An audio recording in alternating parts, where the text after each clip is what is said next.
himself, and he's done some research on the Philadelphia or the Pennsylvania Bank that Ben Franklin helped establish in the colonial period. He's going to give us results of that. I consider this to be a valuable type of research because it gets to the facts. And the facts, they always seem to be on our side. That's great. And if they're not, we have to know that too, so that we adjust what we're doing. This is a factual-based, an empirically based methodology that we use. If we wanted to go forward with theory, we could get anywhere we wanted. We could decide in advance where would we like to end up, and we could structure our theories. We can structure the axioms and look at the kind of particular materials that will support that and get there. That doesn't work. That doesn't get us to monetary reform. Monetary reform has got to be based on reality. And that's what we're doing. So, Stephen, without any further introduction, please welcome Stephen Walsh. His objective is writing on monetary reform, original materials for use with younger people. Mm-hmm. Thanks. I'll turn the light on.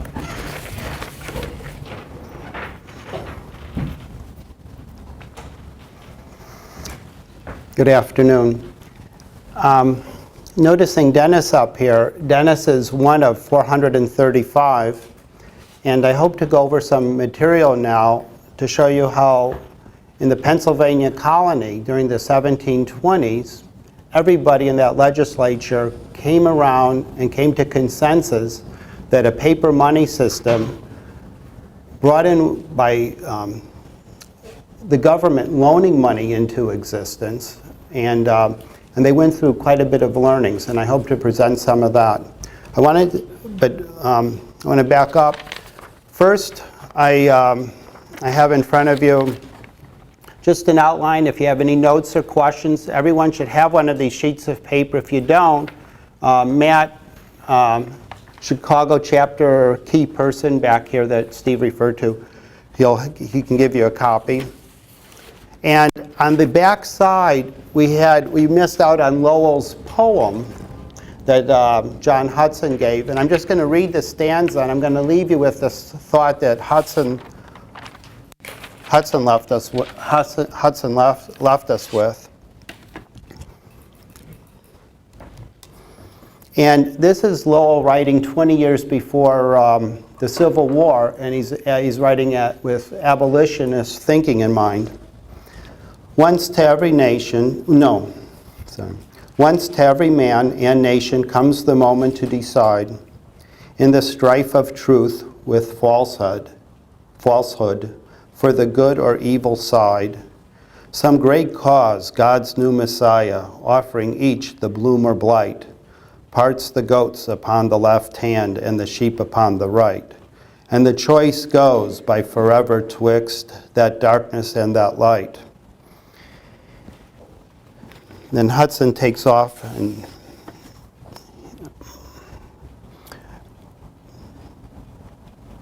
but where is monetary reform and what is it?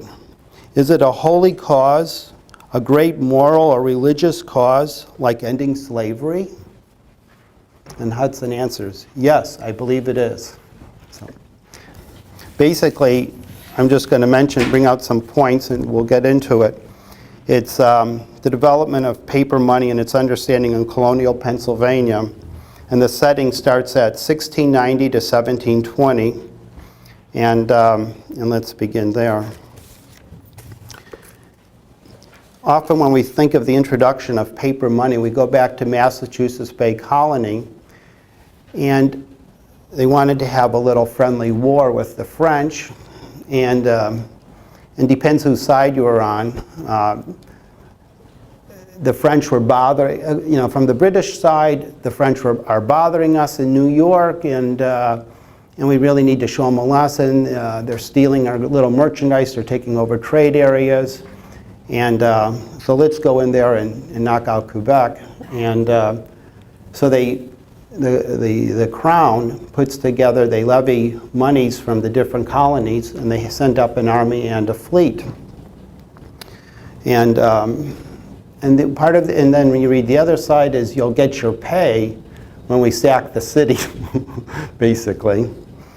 And to get people to join in, they turned in what was called bills of credit, and the actual term they use is bills of public credit, and that gets shortened to just bills of credit. And it's the promise to pay. And so, in essence, everyone, the colonialists, are lending effort, and they get a piece of paper to pay back. And in turn, that becomes an early form of money. Now I'm jumping over to Pennsylvania. The way people are getting taxed at the time is either through land taxes, head taxes, or duties. It might be duties on liquor was a big item. The land taxes involved assessment of a landowner's real estate, buildings, indentured servants, slaves, and livestock, with a subsequent amount to be paid determined by the law in question. Other sources of wealth, such as household goods, tools, merchandise, money, and bonds, would have been much easier to hide, as well as more difficult to list or assess, and were not considered. The estates of the governor and proprietary, William Penn owned Pennsylvania, were exempt from the tax. Every single man over the age 21 who was out of apprenticeship or servitude for at least 6 months, whose land, goods, and chattels were worth less than $50 paid a head tax in lieu of the land tax. The tax for support of government was to be paid in ready money, while the imperial defense tax could be paid either in money or good mercantile, wheat or flour. These varied in each colony and over time. What's happening in the very early 1700s, there's a chronic shortage of species in the colony, undoubtedly made the payment a burden to many landowners, depriving them of much needed money or commodities which could be sold at market. Moreover, Pennsylvanians were not accustomed to such relatively heavy taxes. They've been increasing. During the previous decade, there had only been one land tax, which had been rated at 1/3 of the combined rate of the 1911 taxes. Gookin's lack of popularity, he was the governor, crown-appointed governor in Pennsylvania, and the failure of the military expedition into Canada to materialize, as well as the stringent pacifist scruples of some Quakers and ex-Quakers, meant that many inhabitants, at the very least, lacked more than a token commitment to paying the taxes. Over the next 5 years, and basically from 1710 to 1720, there was a spirited conflict as to the fairest and most effective mode of taxation. What's going on there then is you have the people in Philadelphia, the city people, who are the mercantiles and the workers there, and they're pro-city, and they want more land taxes and less taxes on imports and duties and for business. Vice versa, the rural people want more taxes on duties and things affecting the merchants than a land tax that might affect them. And there's strife a little bit going back and forth, and there's a lack of currency, a lack of medium. And this goes on until we get to the point in August, and now we're going to zoom in more into the monetary aspect too in the situation, which what I'm calling in the outline the crisis. In August 1721, Philadelphia merchant and politician Jonathan Dickinson surveyed the colony's grim situation. Trade nearly stopped, money scarce, and imports depressed.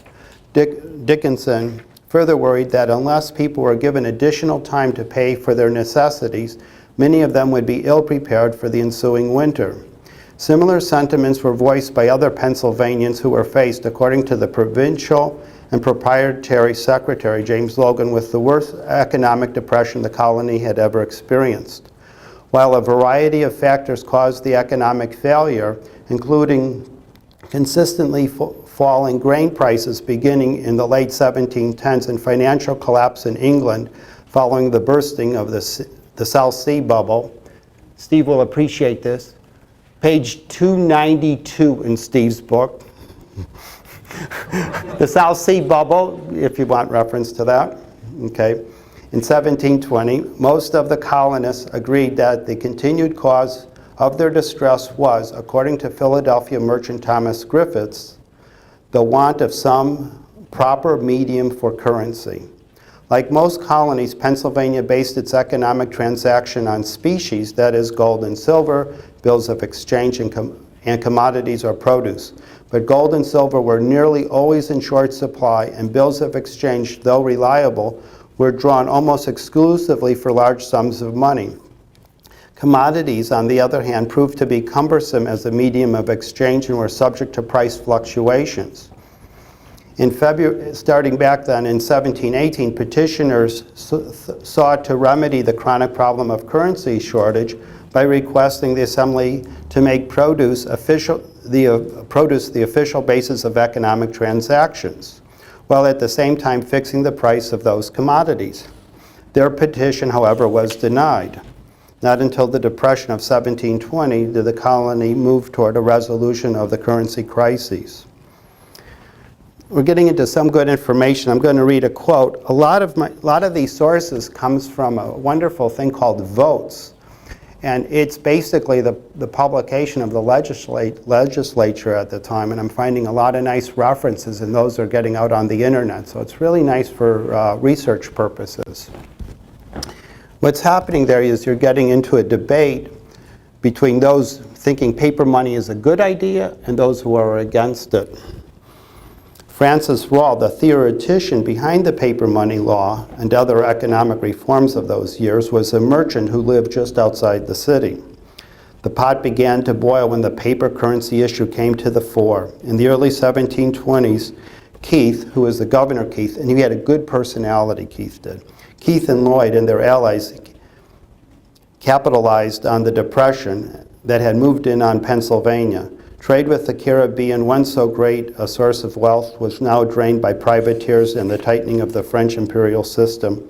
Metallic currency had become extremely scarce, and radical elements began to beat the drums for paper currency. The conservatives feared the inflationary effects of paper issues, and the failure of certain New England experiments taught them extreme caution. Francis Rawle for the radicals and Isaac Norton for the conservative merchants engaged in a duel of pamphlets. Franklin published Rawle's pamphlet. Logan, who as we shall see, had a larger view of the British mercantile and imperial system than either, probably favored a limited issue of paper. As early as 1706, he had written John Churchman about great discouragements to trade due to expropriation of all our money. But he also pleaded for extreme caution and joined with North in framing some pointed considerations for the Assembly in January 1723. A sound paper currency bill finally passed. So our crisis might be coming, and we may be looking at the Chicago plan during the 1930s in Philadelphia, and what's going on there is there's a lot of horse trading, and let's get it right. So we need to, at some point, as we get our act together, go out and create more and more conversations, and I think it was wonderful that Professor Davidson was here.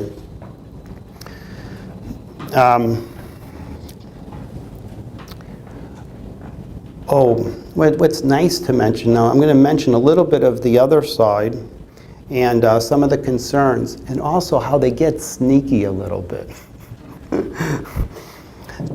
That possibility was particularly worrisome, paper money, for those engaged in transatlantic trade or with overseas obligations, and for whom the pound sterling served as the basis of their financial transactions. They feared that the forced integration with the pound sterling of a colonial currency with an inflated value would produce a financial catastrophe. But the impact of the 1720 depression was too great to prevent passage of the Paper Money Acts, at which point the opposition attempted to exert a controlling influence over the new economic measures. Then Isaac Norris and 3 others, they asked the House in November 1723 to exempt from payment in paper currency at least all debts owed to the king. So we can't use paper money for that. The proprietors, the Penn family, no, we should pay them with something else. Creditors residing in Great Britain, and widows who were owed non-negotiable bonds. If those suggestions were unacceptable, the petitioners argued that those debts should be increased to include the difference between the Pennsylvania and the sterling exchange rates. The Assembly, however, ignored the petition and continued its support for paper currency, paper money.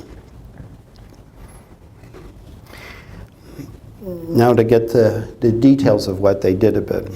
By the late 1720s, opposition to paper money among Pennsylvania merchants had lessened, and the time seemed proper to enact another currency bill. Responding in part to several petitions from the city and county of Philadelphia, and one petition from Bucks County calling for an increase in paper money. Oh, this is after they'd done their first one. Let me go back. Okay, here we go.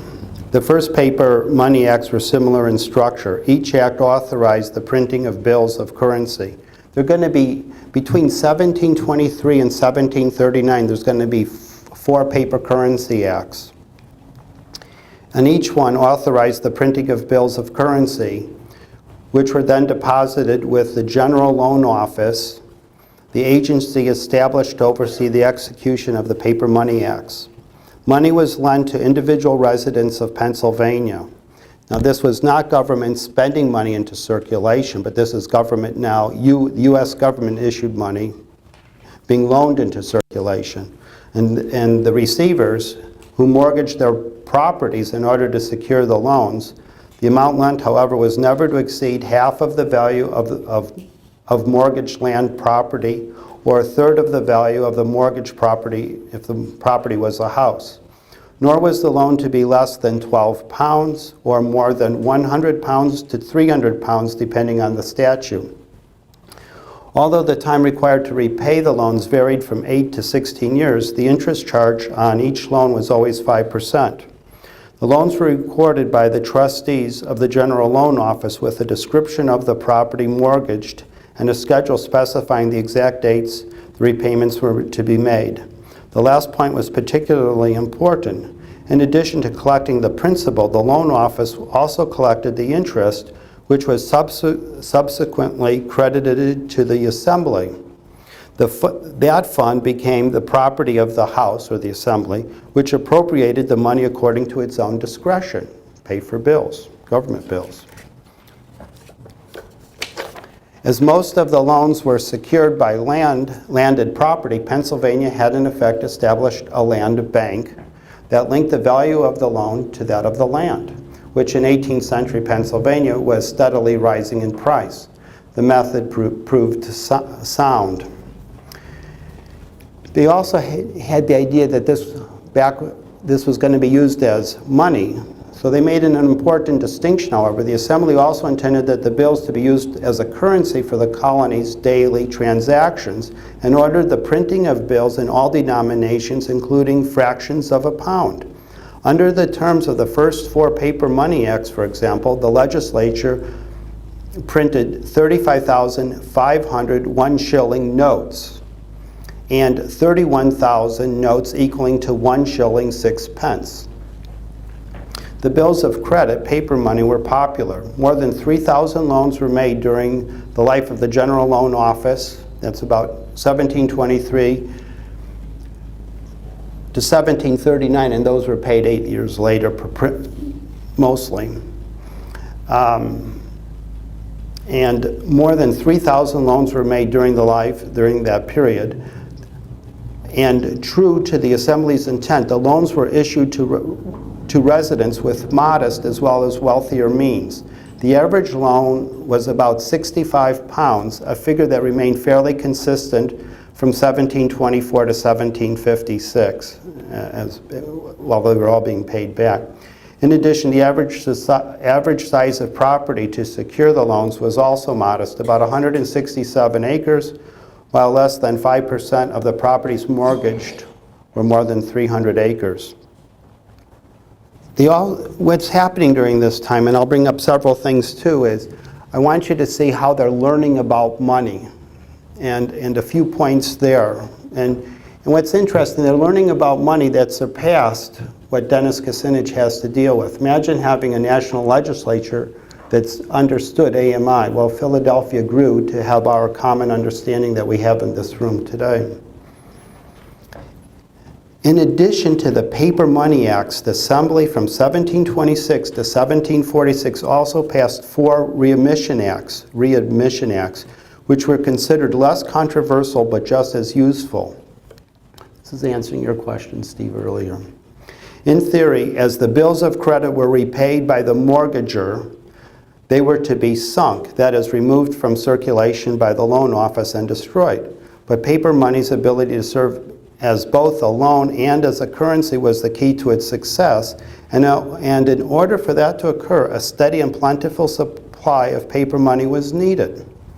The Readmission Acts provided for that contingency by extending the legal life of the bills and allowing for their return to circulation in the form of new loans. The Acts also created the replacement of torn bills with new bills. The trustees of the General Loan Office were charged with overseeing the execution of the paper money laws. And those commissioners often came from the Assembly, and they were considered really highly respected men in the community.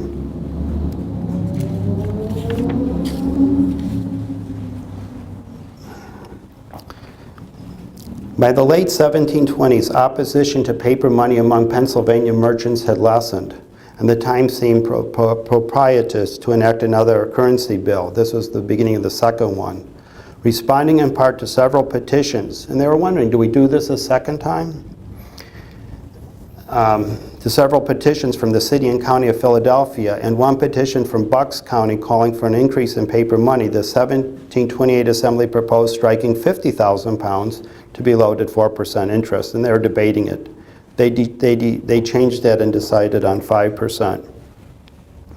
Well, okay. In 1726, the board had indicated to Gordon, he's the new governor at the time, its low opinion of bills of credit and the damage paper money purportedly had caused in neighboring colonies, and advised him that it would recommend to the Crown the repeal of any future paper money acts from Pennsylvania. In addition, the board urged Gordon to make certain that the already existing bills were sunk on schedule. The last instruction must have caused Gordon some concern. 3 months prior to Gordon's arrival in Pennsylvania, Governor Keith had approved the March 1726 Readmission Act, extending the life of the bills currently in circulation. What's happening here, just to sum that up, is you have the governor acting as the go-between. The governor is representing the Crown, and he's also sort of representing the proprietors, the Penn family, but he's looking at the situation with the Assembly, who's reporting out what's all the problems. And you see all of the shenanigans. He delays information getting to the Crown until they've passed all the paper money acts, and then he explains to the proprietors, this is best we can do at this time, and we just have to go forward. And I've worked very hard, the governor says, to make it as modest as possible. But anyhow, you have the shenanigans going on, but the bills the money acts are getting passed. What's happening, though, is some of this gets caught up, and we get into the period of 1740 to 1760, when the Crown starts, and the proprietors and a few others are starting to come down on paper money, and we should be thinking about these things too. Nonetheless, the Crown in 1740 denied permission to the colonial governors to sign future paper money acts that did not contain a suspension clause, that is, suspending execution of the act until reviewed by the Crown. With that in mind, Thomas, in June 1746, informed the House that he could not approve a new paper money bill, even though its sole purpose was to contribute 5,000 pounds to the defense of the colonies. Pressed by the Assembly to accept the emergency measure, Thomas relented and signed the act. That continues. Further efforts to issue paper money, however, were spurned by Governor James Hamilton, who suggested to the 1748 and 1749 assemblies that the legislation pending before the House of Commons to restrain the issue of paper money in the American colonies, and the proprietors concerned that the 1738 compromise was no longer acceptable, were sufficient obstacles to his approval of any paper money bills. And in 1751, the debate entered a new and more contentious phase. Thomas Penn, grandson of William Penn, or eldest son, I'm forgetting which now, instructed Hamilton to refuse any paper money bill that did not grant the executive, and there the proprietary, a voice in the expenditure of the profits collected by the assembly. If you look at Thomas Penn as being like a baker or a proprietor owning, he wants the control of the interest money coming into the assembly. A voice in the Penn was determined to gain greater control of the assembly's private source of revenue, which he believed allowed the House to flaunt proprietary will. And during this time, the legislature there decides on the governor's salary and how much he gets paid. And the governor uses it for his personal use, for visiting governors, for the crown's holidays, etc., but also maybe occasionally for some good.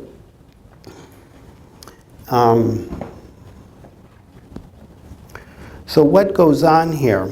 I just want to go away from my notes oh, maybe I can just read this one part though. Well, what they're saying is, by 1739, in the preamble to the last paper money bill that's being passed, and by the time they got up to, during this whole period of the 4 acts and money in circulation, the highest level it reached was 85,000 pounds. And in the preamble, they said that currency had saved the colony. And they said, you know, in spite of people being against this in different ways, the currency was crucial in bringing back health to Pennsylvania. And then actually, it puts it way ahead. It's probably one of now the richest territories, perhaps in the world. In 1750, Franklin remarks, and I have that from a good source. It's Stephen, if he remembers. In 1750s, or I might have read it somewhere else too, Franklin is saying, in every household, with every family, there's contentment. We're just feeling good, and things are working. And that goes a little bit different than Davidson's statement when the colonists are all poor. But here in Pennsylvania, they're making it work and they're feeling good about it. They feel a sense of family, feel a sense of household, feel a sense of everyone's doing well, and Franklin's noting this in 1750. Obviously, this one had said good with some people. And what you end up having in 1755 and on, you start the French Indian Wars, and the colonies are called on to make war. And this is still a Quaker-dominated territory, colony, and they've worked against it, but they're now going to have to exact big funds to pay for that war. And I just want to give you the sense of, we start World War II in the 1930s. Franklin spent $15 billion during his administration to 1941, December 7th, on his alphabet, WPA, CCC, etc. And in the first 9 months of World War II, we spend that same amount of money in 9 months. So it's an interesting statement, and I'll be ending with this too. So right away in 1755, and in the aftermath of General Braddock's defeat, the House promptly appropriated an unprecedented 50,000 bills in paper money. And this is them now spending it into existence, going back to that Massachusetts colonial model. And to pay it, they have a general property tax that goes back to the old system. one more along those notes. These acts were passed in November of 55 for then just a few months later for another 60,000, and in June of 1757 for a total of another 100,000. So war really disrupts the system. It really disrupts the harmony we can have. And this is an example of war throws them into debt and puts them in a tough way. But nonetheless, paper money saves Pennsylvania. People understand it. The legislature understands it, and they even write it in their preamble to the 1739 Money Act. And they're learning the whole time how the process works. Thank you.